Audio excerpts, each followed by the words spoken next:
이래서 커피값이 비싸지는구나. 안녕하세요. 제 댓글 읽어주는 팀장 대리입니다. 오늘은 커피 가격이 오르는 이유에 대해서 한번 설명드리겠습니다. 최근에 그 프랜차이즈들과 또 카페를 하시는 분들이 줄줄이 이제 가격을 인상하고 있는데 커피를 드시는 분들은 아무래도 좀 부담을 느낄 수 있을 것 같아요. 맞아. 그래서 이 이유에 대해서 한번 설명하고 같이 이야기 나눠보도록 하겠습니다. 먼저 그 커피라는 게 정확히 뭔지 간략하게 좀 짚고 넘어가면 조금 이해하시는 데 도움이 되실 것 같아서 먼저 한번 살짝 짚고 넘어가 볼게요. 저희가 먹고 있는 커피라는 그 원두 알갱이는 커피 체리라는 이제 열매의 씨앗이거든요. 그래서 그 씨앗을 따로 저희가 수거를 해서 로스팅을 해서 먹는 게 커피인데, 이 커피가 자라날 수 있는 환경이 조금 까다로운 편에 속하는 그런 농작물이라고 생각하시면 될 것 같아요. 그래서 이제 되게 환경이나 그런 요인들에 의해 되게 수확량이 되게 좌지우지 되기도 해가지고 재배 조건이 까다로운 농산물이라고 이해하시면 조금 도움이 되실 것 같아요. 온도가 일정하게 유지가 돼야 돼요. 한 18도에서 22도 사이에 어떤 그런 기후, 아열대성 기후가 계속 일정하게 유지되어야 되고, 그래서 사실은 이제 자연적으로 커피가 나는 커피 시장은 여기 그림에서 보시면 여기 세 번째 그림 보이시죠? 이런 그림처럼 이제 열대 우림 같은 그런 식의 사실은 이제 커피가 자라는데, 이 커피를 대량으로 수확하기 위해서 이런 식으로 이렇게 커피 농장처럼 이런 형태로 많이 재배를 하고 있어요. 고산지대 산 비탈 형태로 농사를 짓게 되는 거예요. 그러다 보면 이제 기계가 들어오기도 쉽지 않은 조건이고, 그래서 이제 사람이 손으로 핸드픽을 하면서 또 수확을 하고 이렇게 하다 보니까 커피에 굉장히 많은 노동력과 시간과 또 돈이 많이 들어가는 게 그 농사인 것 같아요. 이 커피 열매가 자라는 환경이 굉장히 재배 조건이 좀 까다로운 편에 속한다. 까다롭기 때문에 자라나는 면적이 되게 쏠려 있어요. 되게 커피 벨트라고 하는. 네, 지구를 보면은 딱 그 지역에서만 커피가 생산되게끔 이 커피 벨트를 통해서 뭐 남이 25도, 북이 25도 요 사이의 면적에서만 커피가 자라죠. 근데 모두 자라는 게 아니라 그 면적에서도 고산지대가 있는 일조량이랑 강수량이 일정한 그런 곳에서 주로 자라기 시작해요. 커피가 전 세계적으로 가장 많이 생산되는 나라 중에 하나가 이제 브라질 커피인데, 최근에 어떤 일이 있었냐면 브라질에 이제 검은 서리, 이 서리가 내리면서 커피가 동사하는 현상들이 이렇게 일어나게 돼요. 그래서 위에 사진을 보시면 이렇게 잎사귀가 거뭇게 변하면서 커피가 이제 죽게 되는 이런 현상들이 일어나는 거죠. 그러면서 이제 커피 생산량에 차질이 생기는 현상들이 일어나고, 차질이 생기다 보니까 아무래도 수요는 그대로인데 공급이 줄다 보니까 그만큼 이제 가격이 오르는 거죠. 그래서 대표적으로 이렇게 가격이 치솟았을 때 검은 서리가 발생했던 시기가 1975년도에 있었고요. 그다음에 94년도, 95년도 이때 있었고, 또 최근에는 21년도, 24년도에 있어요. 그래서 그래프를 보시면 이제 80이라고 써 있는 요 시기쯤에 그래프가 치솟는 걸 볼 수 있고요. 또 94, 5년도 사이에 그래프가 한번 치솟는 걸 보실 수 있고, 또 최근에 21년도랑 24년도에 이렇게 또 한번 치솟는 걸 볼 수 있죠. 또 그 외에도 서리 말고도 가뭄도 또 이 수확량에 영향을 줘서 보시면 이때 85년도나 2015년도쯤에도 서리가 아닌 가뭄으로 인한 또 그런 피해를 입어서 한번 또 커피값이 치솟았던 적이 있거든요. 이렇게 타격을 받게 되면 3년에서 5년은 커피를 재배하는데 타격을 입을 수 있는 거죠. 그렇기 때문에 이 가격이 계속 상승하고 있고, 최근에도 계속 그 가격이 상승하는 형태로 유지되고 있다라고 보실 수 있습니다.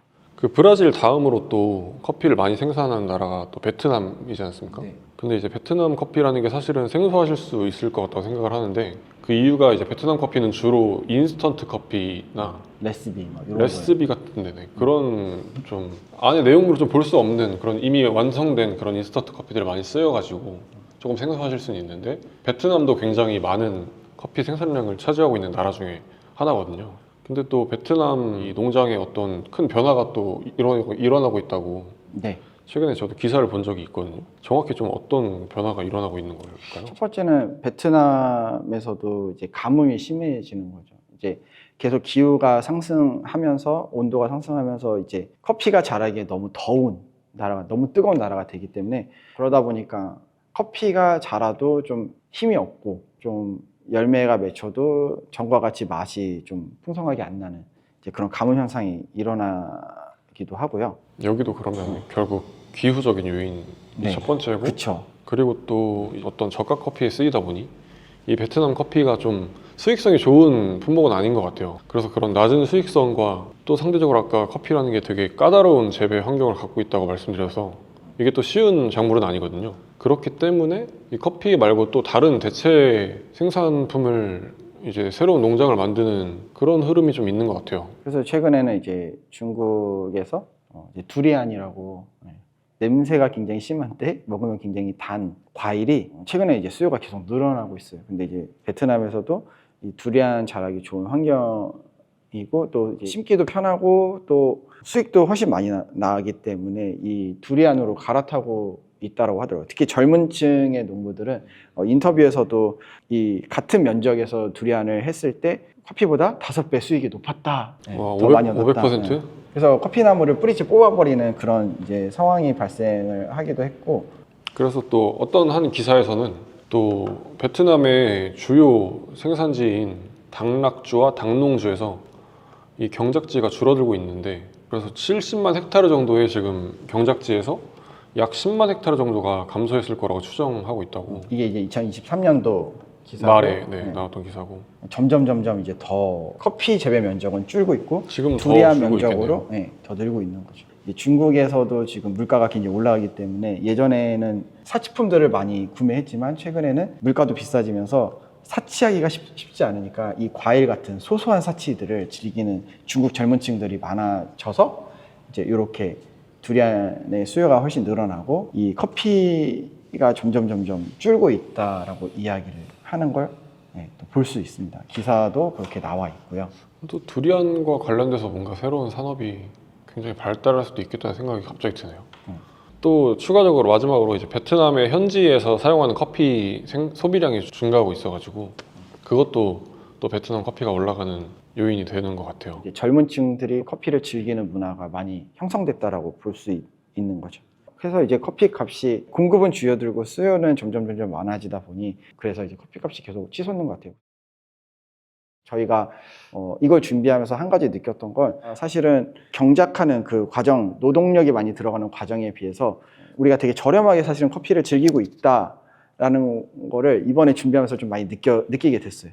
지금보다 더 저렴한 거를 찾다 보면 결국에는 다양한 커피도 사라질 뿐더러 저가 커피의 시장도 점점 사라지지 않을까라는 추측을 좀 해보게 되는 것 같아요. 지금 그러니까 이런 흐름대로라면 정말 머지않은 미래에는 이렇게 값싸게 커피를 즐기는 건 정말 어려울 것 같고, 더 나아가서는 이 커피라는 것 자체를 보는 게 정말 드문 희귀한 일이 될 수도 있겠다라는 생각이 들더라고요. 그래서 사실은 이제 커피 값이 많이 오르긴 했지만 오히려 생두 회사도 그렇고 로스팅하는 회사도 그렇고 또 카페도 그렇고 사실은 수입은 훨씬 더 적어진 거죠.